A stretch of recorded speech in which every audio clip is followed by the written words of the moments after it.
అందరికీ నమస్కారం. ఈ వీడియో చూసే ముందు ఒక్క లైక్ చేసి జై శ్రీరామ్ అని కామెంట్ చేయండి. మీరిచ్చే ఈ చిన్న లైక్ నా ఛానల్ గ్రోత్కి ఎంతగానో సహాయపడుతుంది. ఇక వీడియోలోకి వెళ్ళిపోదాం. ఎవరైనా మరణించినప్పుడు వారి పేరు మీద జ్ఞాపకార్థపు వస్తువులను ఇస్తారు. అయితే ఈ జ్ఞాపకార్థపు వస్తువులను తీసుకోవచ్చా? తీసుకుంటే ఏం జరుగుతుంది? వస్తువులు తీసుకుంటే మన ఇంటికి ఏమైనా కీడు కలుగుతుందా? ఇలా ఇచ్చిన వస్తువులలో భోజనం చేయవచ్చా? అలాగే చనిపోయిన మన పెద్దల చిత్రపటాలను మన ఇంట్లో పెట్టుకోవచ్చా? ఒకవేళ పెట్టుకోవాలంటే ఎక్కడ పెట్టుకోవాలి? ఇలా ఎన్నో అద్భుతమైన విషయాల గురించి ఈ వీడియోలో తెలుసుకుందాం.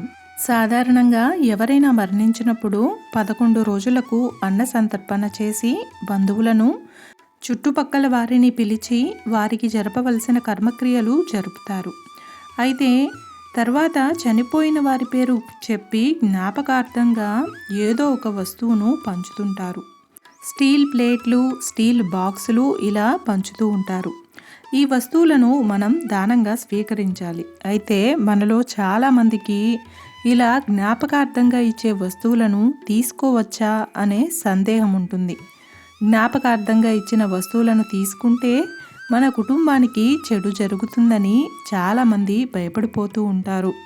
కానీ ఇవన్నీ వట్టి మాటలే. నిస్సంకోచంగా జ్ఞాపకార్థం వస్తువులను తీసుకోవచ్చు. ఈ వస్తువులను చక్కగా ఇంట్లో వాడుకోవచ్చు.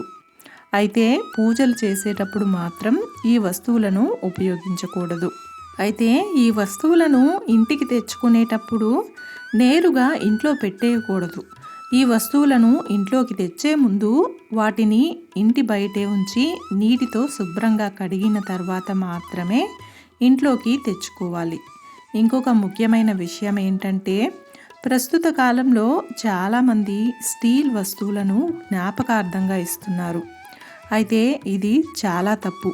స్టీల్ వస్తువులను ఎప్పుడూ కూడా దానంగా ఇవ్వకూడదు.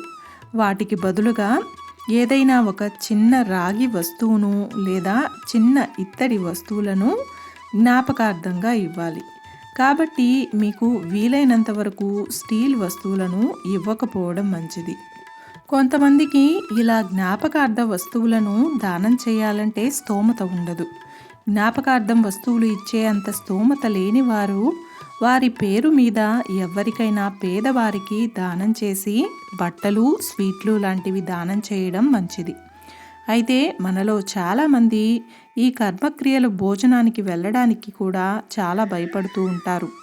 ఏమైనా జరుగుతుందేమో అని భయపడుతూ ఉంటారు. కానీ ఇదంతా మీ అపోహ మాత్రమే. మన హిందూ ధర్మశాస్త్రాల ప్రకారం కర్మక్రియలు చేసి అన్నదానం ఎందుకు చేస్తారంటే, మరణించిన వ్యక్తి ఎవరికి రుణం ఉన్నాడో తెలియదు కాబట్టి ఆ రుణం తీర్చుకోవడానికి చనిపోయిన వ్యక్తి పేరు మీద భోజనాలు పెడతారు. ఇలా అన్నదానం చేస్తే ఆ రుణం తీరిపోతుందని నమ్మకం. కాబట్టి ఇలాంటి భోజనాలను పితృదేవతల ప్రసాదంగా స్వీకరించాలని మన శాస్త్రాల్లో వివరించడం జరిగింది. అయితే ఇంకొక విషయం ఏంటంటే, చనిపోయిన మన పెద్దల చిత్రపటాలను మన ఇంట్లో పెట్టుకోవచ్చా అంటే ఖచ్చితంగా పెట్టుకోవచ్చు. కానీ వారి చిత్రపటాలను దేవుని గదిలో మాత్రం ఉంచకూడదు. ఎందుకంటే పితృదేవతలు ఉన్న చోట దేవతలు ఉండరు, దేవతలు ఉన్న చోట పితృదేవతలు ఉండరు అని పురాణాలు చెప్తున్నాయి. కాబట్టి వారి చిత్రపటాలను ఏదైనా గోడకు దక్షిణ దిశగా తగిలించి ఉంచాలి. ఇలా చేయడం వలన ఎలాంటి దోషాలు ఉండదు అని పెద్దలు చెప్తున్నారు. చూశారు కదండి. ఈ వీడియో మీకు నచ్చినట్లయితే ఒక్క లైక్ చేసి నా ఛానల్ని సపోర్ట్ చేయండి. ఇంకా మరెన్నో ఇంట్రెస్టింగ్ వీడియోస్ కోసం నా ఛానల్ని సబ్స్క్రైబ్ చేయండి. Thanks for watching.